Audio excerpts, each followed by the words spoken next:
Hello students, आज जो अपन topic discuss करने वाले हैं वो है इलास्टिसिटी ऑफ डिमांड। और ये इकोनॉमिक्स का बहुत इंपॉर्टेंट टॉपिक है क्योंकि इसमें इकोनॉमिक्स के काफी सारे फंडामेंटल रूल्स जो हैं वो डिस्कस होने वाले हैं। तो चलिए स्टार्ट करते हैं। तो देखिए, इलास्टिसिटी ऑफ डिमांड में सबसे पहले तो आप देखेंगे नंबर 1, इसका मीनिंग क्या होता है। That is called responsiveness. ठीक है, रिस्पॉन्सिवनेस। देखो, लॉ ऑफ डिमांड आपको ये तो बताता है कि प्राइस बढ़ने पर आपकी क्वांटिटी डिमांड कम हो जाती है या प्राइस कम होने पर आपकी क्वांटिटी डिमांड बढ़ जाती है, ये तो वो बताता है। पर कितना, हाउ मच, ये वो नहीं बताता।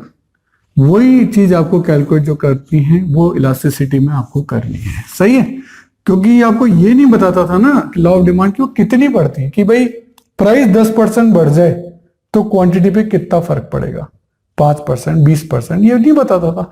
इससे ये भी पता लग जाएगा। देन आपका आएगा type of elasticity number 2।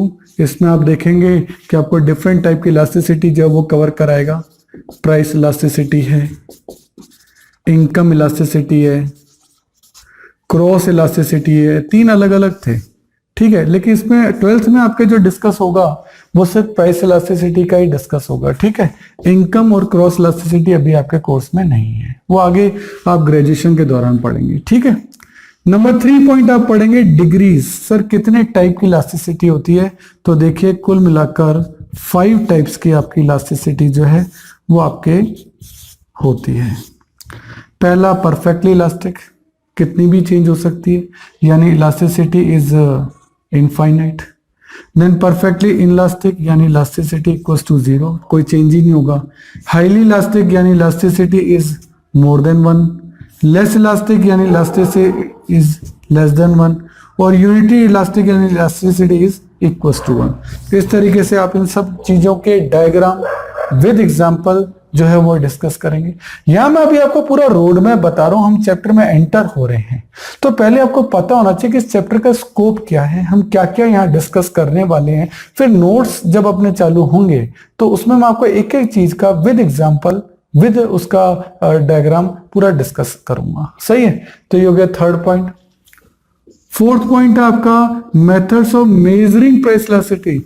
Price elasticity को, क्योंकि मैंने आपको बताया कि प्राइस इलास्टिसिटी ही आपके कोर्स में, ये दोनों तो आपके कोर्स में ही नहीं है। तो प्राइस इलास्टिसिटी को मेजर करने के 3 तरीके होते हैं, percentage method, geometric method and total expenditure method. तीनों में अलग अलग फॉर्मूले हैं, लेकिन मैं आपको बता दूं कि अभी ये वाले जो मेथड हैं इनको हम डिस्कस नहीं करेंगे, क्योंकि अभी इनको कोर्स से जो है वो हटा दिया गया है। तो हम केवल परसेंटेज मेथड जो है उसी को डिस्कस करेंगे। इसका फॉर्मूला आपका जो है इलास्टिसिटी का रहेगा कि इलास्टिसिटी का फॉर्मूला क्या है, change in quantity upon change in price into original price upon original quantity. ये इसका इलास्टिसिटी का फॉर्मूला रहेगा। एक और फॉर्मूला भी इसका होता है, percentage change in quantity upon percentage change in price. उसके भी न्यूमेरिकल कैसे होते हैं वो भी अपन देखेंगे। सही है, और देन आएगा फैक्टर अफेक्टिंग इलास्टिसिटी। ऐसे कौन से फैक्टर हैं जो ये इलास्टिसिटी है इसको आपके अफेक्ट करते हैं, विद एग्जांपल्स अपन इनको डिस्कस करेंगे। तो अब आगे जब अपन नोट्स में एंटर होंगे तो इन सब चीजों के बारे में इन डेप्थ अपन डिस्कस करते हैं। ठीक है, ओके, तो आगे चलते हैं। अगर आपको मेरे वीडियोस पसंद आ रहे हैं तो देखिए एक लाइक, शेयर और सब्सक्राइब तो बनता है, तो मेरी खुशी के लिए एक लाइक तो कर दीजिए। देखिए, आपका टाइम बड़ा कीमती है, तो यदि नोट्स लिखने में आप अपना टाइम बचाना चाहते हैं और वर्कशीट भी गेट करना चाहते हैं तो इन सभी की PDF का लिंक नीचे डिस्क्रिप्शन में गिवन है, आप वहां जाके देख सकते हैं। देखिए स्टूडेंट, जितने भी वीडियो हमने बनाए हैं उनके जितने भी क्वेश्चन मैं वीडियोस में करा रहा हूं उनका लिंक आपको डिस्क्रिप्शन में दे रखा है। आप वहां से उस लिंक को डाउनलोड कर सकते हैं, उसका प्रिंट आउट निकाल सकते हैं। उसके बाद वो क्वेश्चन पेपर आप अपने सामने रखिए और देन आप वीडियो देखिए। उससे आपको फायदा ये होगा कि क्वेश्चन आपके सामने रहेगा। तो ये चीज़ जरूर से कर लेनी है। और मैं आपको एक बार स्पेशल बताना चाहता हूँ कि ये जो वीडियो है ये तो ट्रेलर है। अगर आपको हमारे सारे वीडियो देखने हैं तो आपको हमारी मोबाइल ऐप सब्सक्राइब करना चाहिए। उसका नाम है अनुराग क्लासेस, और इसमें आपको हमारे सारे वीडियो देखने को मिलेंगे।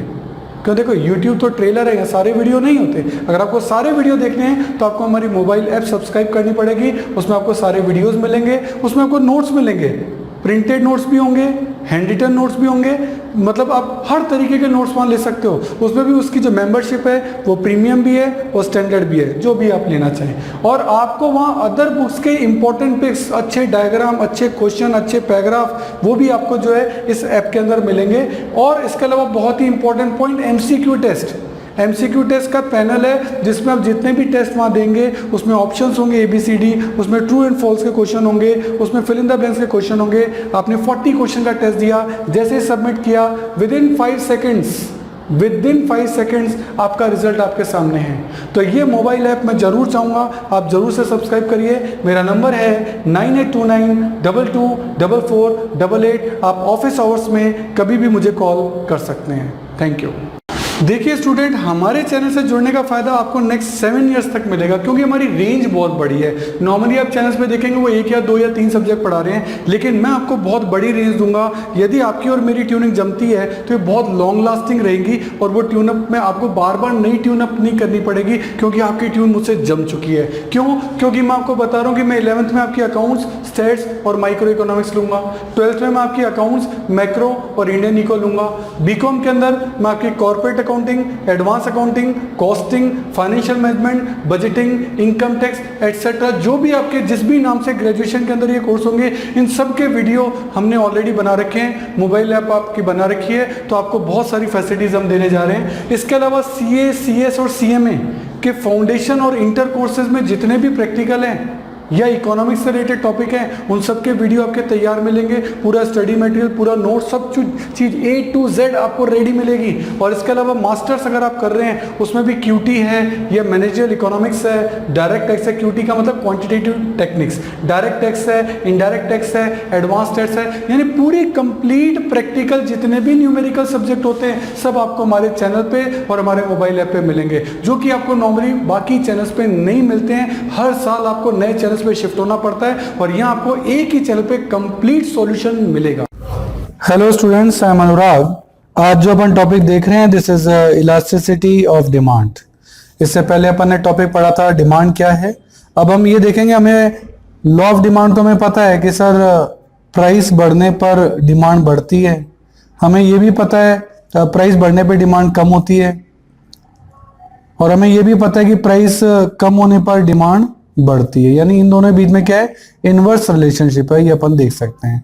पर प्राइस बढ़ने पर डिमांड कितनी कम होगी या प्राइस कम होने पर डिमांड कितनी बढ़ेगी, हमें इसकी क्वांटिटी नहीं पता। क्वालिटी तो पता है कि डिमांड बढ़ेगी प्राइस कम होने पर कितनी बढ़ेगी हमें ये नहीं पता है। तो उसके लिए हमारा कॉन्सेप्ट आता है इलास्टिसिटी ऑफ डिमांड। इसीलिए यहाँ लिखा है why there is need of elasticity of demand.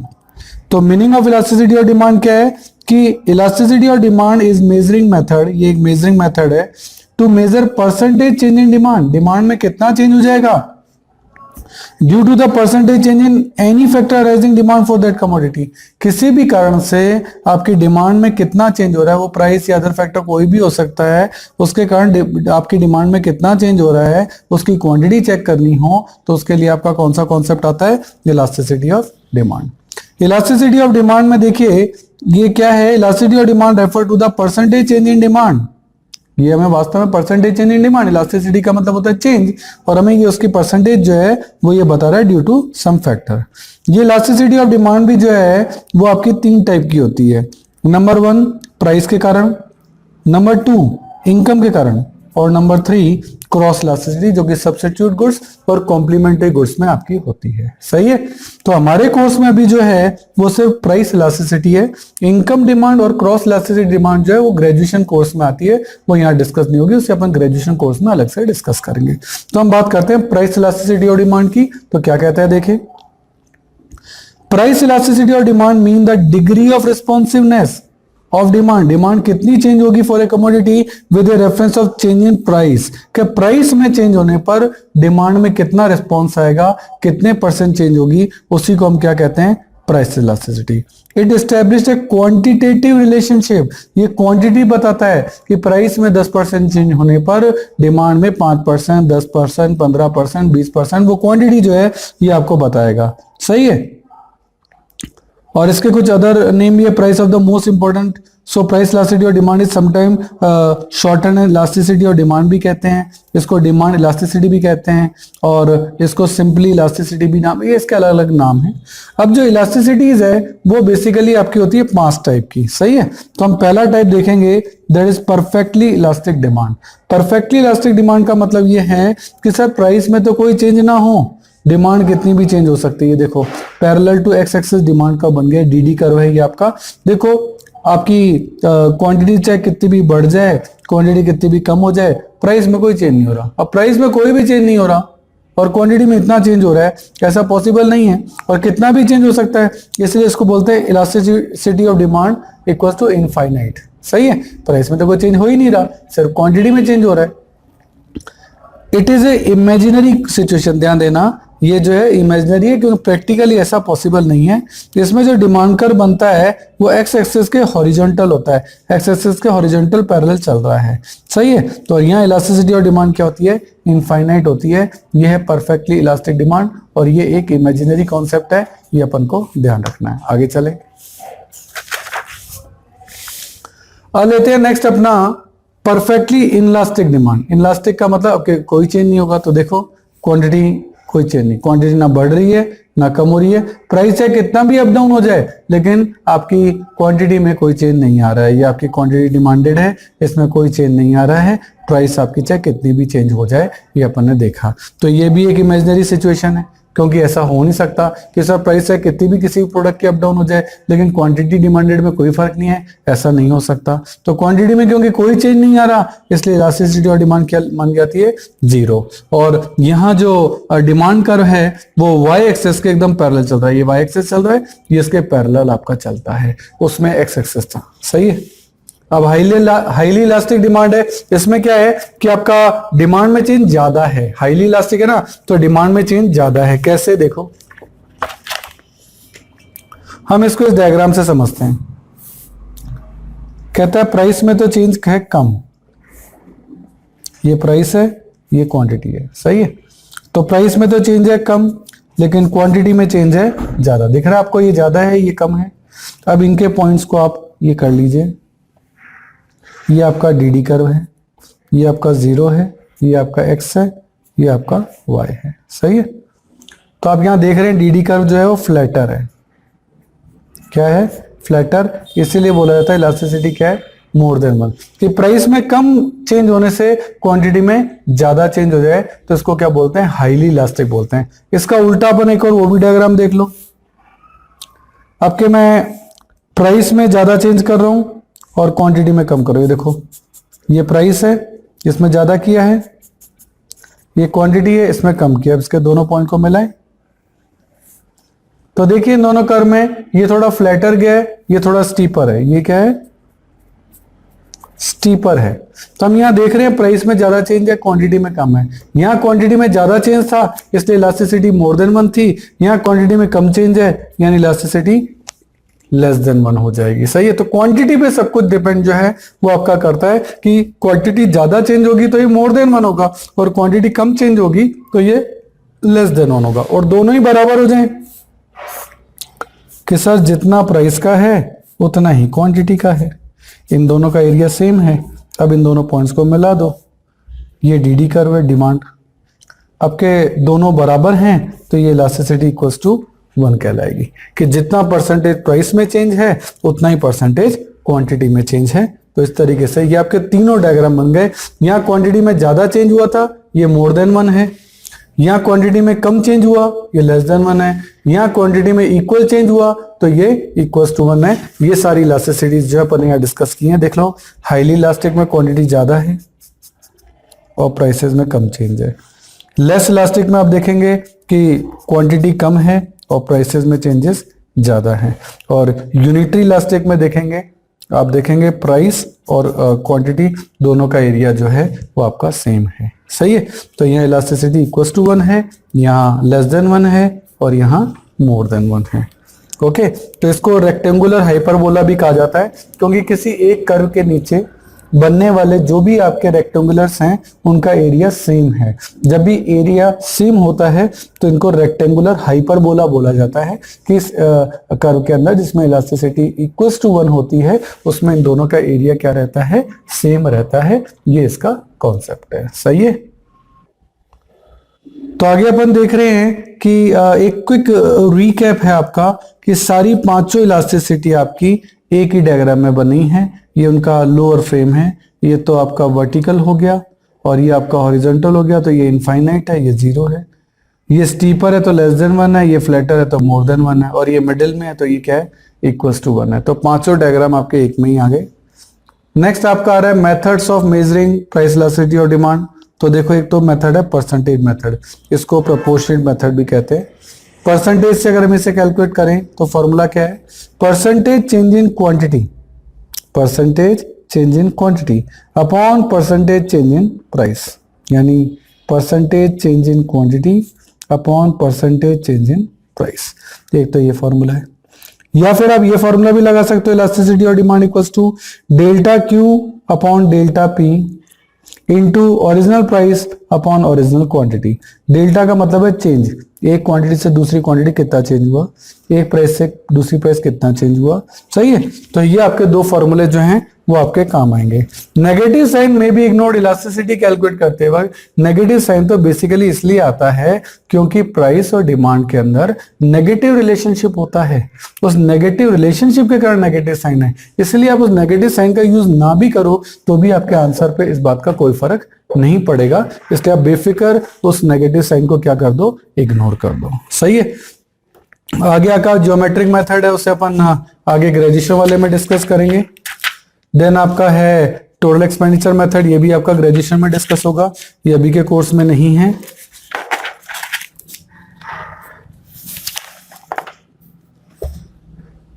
Then आपका है कि sir flatter the curve more is the elasticity, कि कर्व जितना फ्लैटर होगा उसमें इलास्टिसिटी भी उतनी ज्यादा होगी। ये अपन देख सकते हैं। अपन अगर डायग्राम बनाएंगे, देखो एक कर्व मैंने बनाया फ्लैटर और एक कर्व मैंने बनाया स्टीपर। ठीक है, दोनों में चेंज करते हैं, देखिए क्या होता है। पहले मैं फ्लैटर वाले में चेंज करता हूं। ये देखो, ये पहले का डायग्राम था, अब ये इतना चेंज हुआ। तो आप देख रहे हैं प्राइस में कम चेंज हुआ लेकिन क्वांटिटी में ज्यादा चेंज हो गया। ऐसा ही अगर हम इसमें देखें तो इसमें तो ये प्राइस अगर यहां से ये प्राइस थी और ये यहां आ गई तो ये, तो आप देख रहे हैं कि इस वाले के अंदर जो आपने किया, ये ब्लू कर देता हूं इसको आपको तो थोड़ा सा आपको और क्लियर हो जाए। ठीक है, इसमें जो चेंज हुआ ये प्राइस का है, ये वाला कर्व यहाँ के टकराया है आपका और ये यहाँ आके मिला है। ठीक है, तो रेड वाले में तो हम देख रहे हैं कि क्वांटिटी यहाँ तक आ गई क्योंकि वो यहाँ के टकराया था, फ्लैटर कर्व था। ये स्टीपर है तो इसमें ये यहीं टकरा गया। तो ब्लू वाले में आप देखेंगे कम एरिया चेंज हुआ, इतना ही चेंज हुआ है। सही है। रेड वाले में ज्यादा है, तो ये फ्लैटर कर्व था, यहाँ इलास्टिसिटी मोर देन 1 है और यहाँ इलास्टिसिटी आपकी लेस देन 1 है। तो ये फ्लैटर कर्व है, तो आप देख रहे हैं फ्लैटर कर्व के अंदर जो है इलास्टिसिटी क्या ज्यादा है। देखो क्वांटिटी में चेंज ज्यादा आ रहा है, ब्लू वाले में चेंज कम आ रहा है। इसको अपना ध्यान रखना पड़ता है। सर ऐसे कौन से फैक्टर हैं जो इलास्टिसिटी पे फर्क डालते हैं? Factor affecting elasticity of demand, है ना। कुछ फैक्टर होंगे, जैसे पहले availability of close substitute, available है क्या क्लोज सब्स्टिट्यूट। तो आपके पास ऑप्शन है कि आप दूसरी क्वांटिटी खरीद सकते हो। भाई अगर टी महंगी हो गई तो आपके पास ऑप्शन है ना, कॉफी है। अगर ऑप्शन नहीं होता फिर तो टी कितनी भी महंगी हो जाए आपको पीनी पड़ेगी। तो ये डिपेंड करता है कि क्लोज सब्स्टिट्यूट आपके पास है या नहीं है। अगर किसी चीज के क्लोज सब्स्टिट्यूट होते हैं तो टी के कस्टमर तुरंत कॉफी पे शिफ्ट हो जाएंगे, पर क्लोज सब्स्टिट्यूट नहीं होगा तो आपके पास शिफ्टिंग का कोई ऑप्शन नहीं रहेगा। तो ये डिपेंड करता है उसके क्लोज सब्स्टिट्यूट हैं तो इलास्टिसिटी होगी यानी चेंज हो सकती है, अदरवाइज चेंज नहीं हो सकती। Proportion of total expenditure, total expenditure में उसका रेशियो क्या है। जैसे अपन मैच बॉक्स खरीदते हैं, माचिस खरीदते हैं, अब महीने भर में कितनी मैच बॉक्स यूज हो जाएगी, तो ऑब्वियस है उसका कोई इतना बड़ा खर्चा ही नहीं होता। न्यूज़पेपर है, अब महीने भर में 100 रुपए का न्यूज़पेपर का खर्चा है, अगर वो 100 से 110 हो भी गया, 110 हो भी गया, तो क्या फर्क पड़ता है, क्योंकि पूरे महीने भर के खर्चे में 100 रुपए कोई मायने ही नहीं रखते। तो इसलिए टोटल एक्सपेंडिचर में अगर उसका हिस्सा कम है तो हम, अगर न्यूज़पेपर बढ़ भी गए तो हम उसकी डिमांड चेंज नहीं करेंगे। लेकिन जो बड़ा खर्चा है, जैसे अपन कपड़ों का खर्चा कह लें या खाने का खर्चा कर लें, वो तो बड़ा खर्चा है, तो उसकी अगर पैसे चेंज होंगी तो फिर हमें सोचना पड़ता है। सही है। हैबिट, कोई चीज आपकी हैबिट में आ गई है तो फिर आप उसकी डिमांड उसके लिए इनलास्टिक हो जाती है। हैबिट में जैसे कोई ड्रग एडिक्ट हो गया, उसको तो उसकी हैबिट पड़ गई, तो अब वो तो किसी भी प्राइस पे उसको खरीदेगा, चाहे कितनी भी महंगी हो जाए। टाइम पीरियड की बात करें, अगर लॉन्ग टाइम है तो फिर मोर इलास्टिक है, फिर आप चेंज कर सकते हो। मोर, भाई घर खरीदना है तो घर तो 1 साल 2 साल आप टाल सकते हो ना, कोई बात नहीं, अभी यहाँ बैठे हैं, बड़ा घर कुछ दिनों बाद ले लेंगे, अभी भाव बहुत ज्यादा है। लेकिन कोई चीज इमरजेंसी की हो, शॉर्ट पीरियड के लिए आपको चाहिए हो, मेडिसिन वगैरह, तो उसमें तो आप ऐसा नहीं कर सकते ना कि 2 साल बाद कर लेंगे, तब तक तो मरीज ही मर जाएगा। सही है। तो टाइम पीरियड भी इलास्टिसिटी, इलास्टिसिटी का मतलब है चेंज, कि आप डिमांड चेंज कर सकते हो या नहीं कर सकते हो, बस इतनी सी बात है। नेचर ऑफ कमोडिटी, अगर नेसेसिटी की चीज है, दवाई है, तो आप डिमांड चेंज नहीं कर सकते, इनलास्टिक। लग्जरी है, आप उसको पोस्टपोन कर सकते हो, उसकी इलास्टिक है। अगर हायर प्राइस की चीज है तो उसकी डिमांड कभी भी चेंज हो सकती है। लोअर प्राइस है, मैंने बताया, मैच बॉक्स है, अगरबत्ती है, न्यूज़पेपर है, इनकी इनलास्टिक डिमांड होती है, डिमांड चेंज नहीं होती, प्राइसेस का इतना फर्क नहीं पड़ता। Income of the consumer, rich class है, रिच क्लास को क्या फर्क पड़ता है प्राइस का, तो उनकी डिमांड कभी चेंज नहीं होती, इनलास्टिक है। मिडिल क्लास है, उसको थोड़ा सोचना पड़ता है, उसके लिए क्या है, ये इलास्टिक है। तो ये जो चीजें हैं ये अपन को ध्यान रखनी पड़ती हैं। क्लियर है। तो ये आपका पूरा डिमांड का चैप्टर है, आप इसको एक बार कंसीडर करिए, पूरे टॉपिक को एक बार रिपीट कर लीजिए, तो नोट्स आपके काफी अच्छे से आपको याद हो जाएंगे। ओके।